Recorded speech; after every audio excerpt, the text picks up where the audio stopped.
అందరికీ నమస్కారం. Welcome to our channel.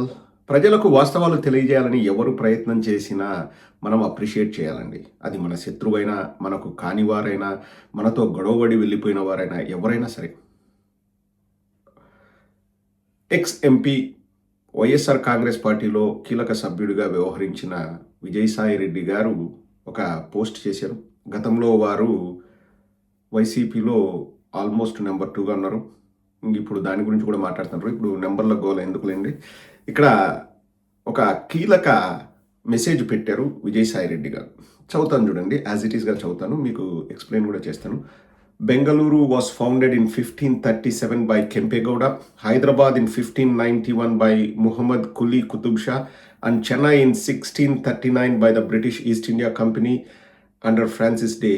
It took 500, 430 and 380 years respectively for them to become the metropolitan cities they are today. Bengaluru నిర్మాణం 1537లో మొదలైంది. కెంపెగౌడ గారు దాన్ని మొదలుపెట్టారు. హైదరాబాద్ నిర్మాణం 1591లో ముహమ్మద్ కూలీ కుతుబ్ షా, చెన్నై నిర్మాణం 1639లో British East India Company Francis Day ఆధ్వర్యంలో మొదలుపెట్టారు. అవి 500, 430, 380 ఏండ్లు వాటికి పట్టింది ఒక మెట్రోపాలిటన్ సిటీగా ఎదగడానికి. These cities were not built in haste but shaped over generations. Amaravati cannot be manufactured overnight with borrowed money and grand illusions, especially when it is not self-financing as claimed. అద్భుతమైన మాట అండి. ఏదైనా ఒక నగర నిర్మాణం ప్రజల చేతనే అది సాధ్యం, కానీ నాయకుల చేతను లేకపోతే ఒక వ్యక్తి చేతను అది సాధ్యం కాదు. ఇప్పుడు అమరావతి అమరావతి అమరావతి అంటున్నాడు.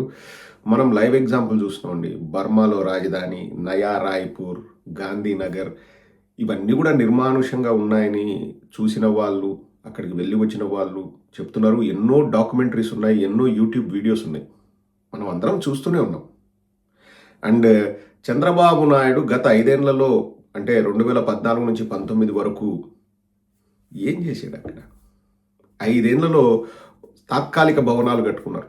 ఆ తాత్కాలిక భవనాలు కట్టాల్సిన అవసరమే లేదు. ఎందుకంటే ఉమ్మడి రాజధాని మనకు 10 ఏళ్ళు అని చెప్పేసి హైదరాబాద్ ఉండింది. కానీ అక్కడ మా వాళ్ళు briefed me, don't bother, I am with you అని చెప్పేసి కేసీఆర్ గారితో గొడవ పెట్టుకొని కేసీఆర్ గారు ఆమ్నెస్టీ ప్రసాదిస్తే, అంటే పోయి బతుకు పో, నువ్వు ఇక్కడ ఉండొద్దు అంటే, ఉన్న పొలంగా రాత్రికి రాత్రే కరకట్టకు బయలుదేరాడు. వచ్చేసి నేను బస్సులో ఉండి పరిపాలన చేస్తానని దాన్ని కూడా సింపతి తెచ్చుకోవాలని చూశాడు. ఎవరు కూడా నువ్వు బస్సులో ఉండి పరిపాలన చేయమని అడగలే. ఎందుకంటే ఇప్పటికీ వాళ్ళ హైదరాబాద్లోనే వాళ్ళ కుటుంబం ఉంది. ఆ రోజు కూడా హైదరాబాద్లో ఉండిండొచ్చు. హైదరాబాద్లోనే మనం అసెంబ్లీ, సెక్రటేరియట్ అన్ని నడుపుకొని ఉండొచ్చు. ఎందుకంటే మనకు 10 ఏళ్ళు ఉమ్మడి రాజధానిగా ఉంది. హైదరాబాద్ ఏం వేరే ప్రదేశం కాదు, మనదే. ఎందుకు ఉన్న పొలంగా కరకట్టకు పారిపోవాల్సి వచ్చింది? కేవలం రాజకీయ ఆ అవసరాన్ని బట్టి చంద్రబాబు నాయుడు గారు వచ్చారు. అండ్ ఇక్కడ మనం బెంగళూరు చూసినా, లేకపోతే హైదరాబాద్ చూసినా, చెన్నై చూసినా 100 సంవత్సరాలు పట్టింది. 100 సంవత్సరాలు పట్టింది. అమరావతి కూడా 100 సంవత్సరాలు పడుతుందండి. ఎందుకంటే మనము సృష్టికి విరుద్ధంగా మనం ఏం చేయలేము. Nature will take its call. ఇప్పుడు సహజ సిద్ధమైన వనరులుండి, అక్కడ నివాసానికి ఆమోద యోగ్యమైన సౌకర్యాలుండి, వాతావరణం ఉండి, కనెక్టివిటీ ఉండి, ఇవన్నీ ఉంటే ఒక నగరం అనేది అది డెవలప్ అవుతుంది. ఇప్పుడు అందరూ కూడా ఒక 10, 20, 30 నగరాలు నిర్మించాలని చూసింటారు. అందులో బెంగళూరు, హైదరాబాదు, అలాగే చెన్నై ఎందుకు అభివృద్ధి చెందాయంటే భౌగోళికంగా అక్కడ అవకాశం ఉంది. That's nature. అంతే తప్ప నేను ఆకాశ హర్మ్యాలు కడతా, నేను అపార్ట్మెంట్లు కడతా, నేను ఇప్పుడు ఉంటాయి చూడండి స్టూడెంట్ అకామిడేషన్ హోటళ్ళు కడతా, అక్కడికి వచ్చి మీరు ఉండాలి ఎవరైనా కానీ అని చంద్రబాబు నాయుడు నేను టోకన్లు పట్టుకొని బయట ఉంటా, మీరు ఆ టోకన్లు తీసుకొని లోపలికి పోవాలా కాన్సార్ గేట్ల దగ్గర అంటే ఎవడొస్తాడు? ఎవడు కడతాడు? ఎవ్వరూ రారండి. Amaravati cannot be manufactured over night with borrowed money and grand illusions, especially when it is not self financing as claimed. చక్కటి చక్కటి చక్కటి మాట. అసలు రాత్రి అమరావతిని కట్టలేమండి. అప్పు చేసిన డబ్బుతో అమరావతిని కట్టలేము. అలాగే ఏదో మనము గ్రాఫిక్స్లో చూపించి ఇదే అమరావతి అంటే అది సాధ్యపడే పని కాదు. అండ్ అసలు అక్కడ సెల్ఫ్ ఫైనాన్సింగ్ అంటున్నారు, కానీ అది సెల్ఫ్ ఫైనాన్సింగ్ సిటీ కాదు. నిన్న నేను సోదరుడు నాగార్జున యాదవ్ మన సాక్షిలో చెప్తుంటే నేను చూశానండి. 5,000 ఎకరాలు అంటున్నాడు కదా! మొత్తం నిర్మాణం అయిపోయిన 18 ఏండ్ల వరకు 5,000 ఎకరాలు అమ్మకూడదో ఏదో అని వాళ్ళే రూల్ పెట్టుకున్నారంట. సిఆర్‌డిఏ వాళ్ళ నార్మ్స్ ప్రకారం. ఎప్పుడు దాన్ని అమ్ముతారు? ఎప్పుడు అది సెల్ఫ్ ఫైనాన్సింగ్ సిటీ అవుతుంది? ఎప్పుడు అక్కడ నిర్మాణాలొస్తాయి? ఇదంతా ఇంపాసిబుల్ అండి. ఇప్పుడు Rome is not built in a day. అది చరిత్ర. నేను సృష్టికి విరుద్ధంగా పోతాను చంద్రబాబు అంటే, దానికి పచ్చ మీడియా బాకాలూస్తే మనం నిజం అనుకోవాలన్నా దేవతల రాజధాని అంటారు. దేవతలు సరే ఎవరికీ కనిపించరు. మనుషులే కనిపించట్లేదు. అందుకు అన్నాడేమో దేవతల రాజధాని అని. అక్కడ ఎవరు ఉండరు కాబట్టి దేవతల రాజధాని అన్నాడేమో చంద్రబాబు నాయుడు. 20 ఏళ్ళు ఎక్కువ బతుకుతారంటారు. ఏముంది ఆడ బతకడానికి? కొన్ని జనరేషన్స్ అమరావతి చూడలేదండి. ఒక ఇంకా 5, 6 తరాల తర్వాత అమరావతి ఏమైనా కనిపిస్తుందేమో. ఏది యుద్ధ ప్రాతిపదికన చేసినా కానీ. Build the basics first. Assembly, secretariat, high court and essential housing for government employees and stop there. Let Amaravati grow organically with people, business and time. చక్కటి మాట. మేము చెప్పేది కూడా అదే. సెక్రటేరియట్, అసెంబ్లీ, అలాగే హైకోర్టు కట్టండి.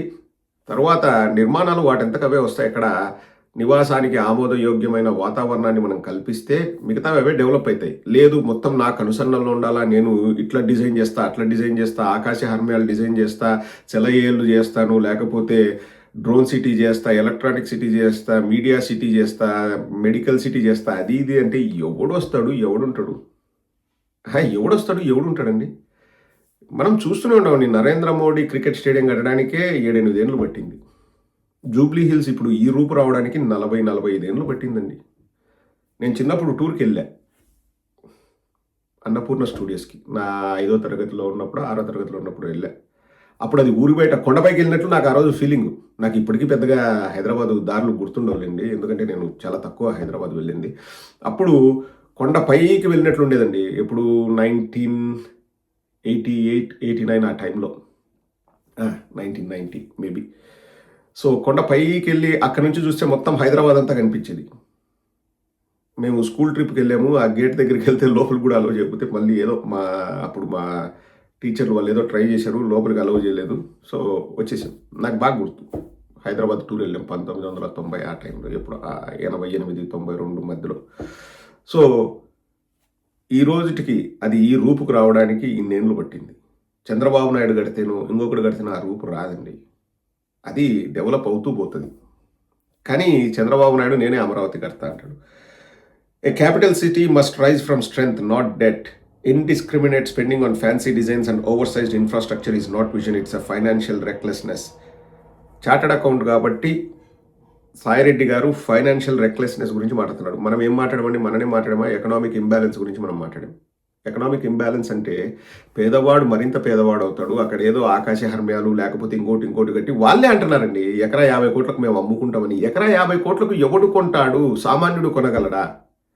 ఇప్పుడు అక్కడ ల్యాండ్ పూలింగ్ ద్వారా ల్యాండ్ ఇచ్చిన వాళ్ళకి ప్లాట్లు ఇస్తాం, లేకపోతే ఉద్యానవనాలు డెవలప్ చేస్తాం, కోర్ క్యాపిటల్ కోసం ల్యాండ్ వాడతాం. అంతా వాడిన తర్వాత 5,000 ఎకరాలు మాకు ఉంటుందంటే సామాన్యుడికి సెంటైనా ప్లాన్ చేశాడా చంద్రబాబు నాయుడు? సామాన్యుడు అంటే మరీ పేదవాడే కాదండి, మధ్యతరగతి వాళ్ళు కానీ, ఉద్యోగస్తులు కానీ, వ్యాపారస్తులు కానీ, లేకపోతే చిన్న ఏమైనా పనులు చేసుకునే వాళ్ళకు సెంటైనా ప్లాన్ చేశాడా చంద్రబాబు?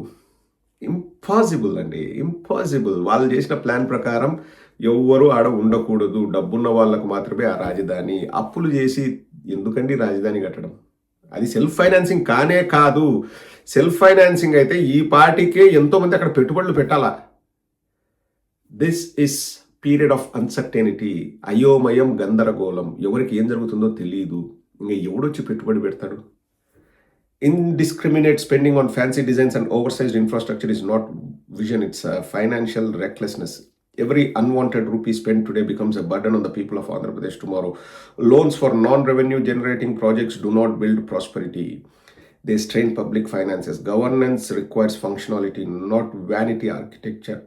ఆకాశ హర్మ్యాలు కాదు కావాల్సింది, వాస్తవ పరిస్థితిని అర్థం చేసుకోవాలి. ఈ రోజు రాజధాని పేరుతో ఖర్చు పెడుతున్న ప్రతి రూపాయి రేపొద్దున ఆంధ్ర రాష్ట్ర పౌరుడి భవిష్యత్తుకు అది గుదిబండగా మారుతుంది అని చెప్పేసి విజయసాయిరెడ్డి గారు చెప్పారు. If caution is ignored by the NCB and government, Amaravati risks becoming a monumental excess rather than a model capital.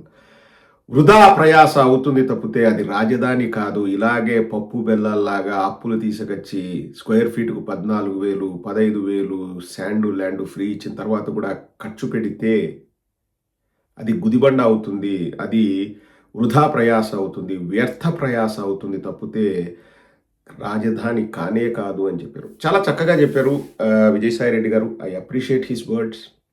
ప్రతి మాట అక్షర సత్యమండి. నేల విడిచి సాము చెయ్యకండి అని చెప్పేసి పెద్దలు ఊరికే అన్నారండి. కేవలం, కేవలం నాకు ఒక కెంపెగౌడలాగా, ఒక కూలీ కుతుబ్ షా లాగా, లేకపోతే ఒక ఫ్రాన్సిస్ డే లాగా నాకు పేరు రావాలి, చిరస్థాయిగా నా పేరు ఉండిపోవాలి. అలాగే మేము లక్షల కోట్లు, వేల కోట్లు ఎప్పుడో టార్గెట్ దాటిపోయిందండి. లక్షల కోట్లు అమరావతి పేరుతో దోచుకోవాలి అన్న కాన్సెప్ట్ తప్పితే వాళ్ళకి ఎక్కడ కూడా ప్రేమ లేదండి. నేను మళ్ళీ ఈ ప్రశ్న మిమ్మల్ని అడిగి నేను ముగిస్తాను. రాజధాని అంటే దానికి ఒక డెఫినేషన్ చెప్పండి. అంటే నేననేది రాజధాని ఈజ్ క్యాపిటల్, క్యాపిటల్ ఈజ్ రాజధాని అట్లా కాదు. ఏమేమి ఉండాలి అందులో అన్నదానికి ఒక డెఫినేషన్ చెప్పండి.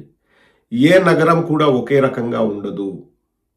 ఉండాల్సిన కనీస సదుపాయాలైన హైకోర్టు, సెక్రటేరియట్, అసెంబ్లీ, అక్కడ అధికారులు ఉండడానికి నివాసాలు అవి తప్పితే ఏ రాజధాని కూడా ఒకేలాగా ఉండదు. ఒక రాజధానిలో ఒకటి ఉంటుంది, ఇంకో రాజధానిలో ఒకటి ఉంటుంది. నేను అనేది ఒక రాజధాని అంటే దానికి ఏంటి కొలమానం? దేన్ని రాజధాని అనాలి? ఒక్కసారి మీరు ఆలోచన చేయండి. మీకే తత్వం బోధపడుతుంది. Please again subscribe to our channel. ఎవరైనా సబ్స్క్రైబ్ చేసుకోకుంటే దయచేసి సబ్స్క్రైబ్ చేయండి అండ్ బెల్ సింబల్ పైన ప్రెస్ చేయండి. మీకు నోటిఫికేషన్స్ వస్తాయి.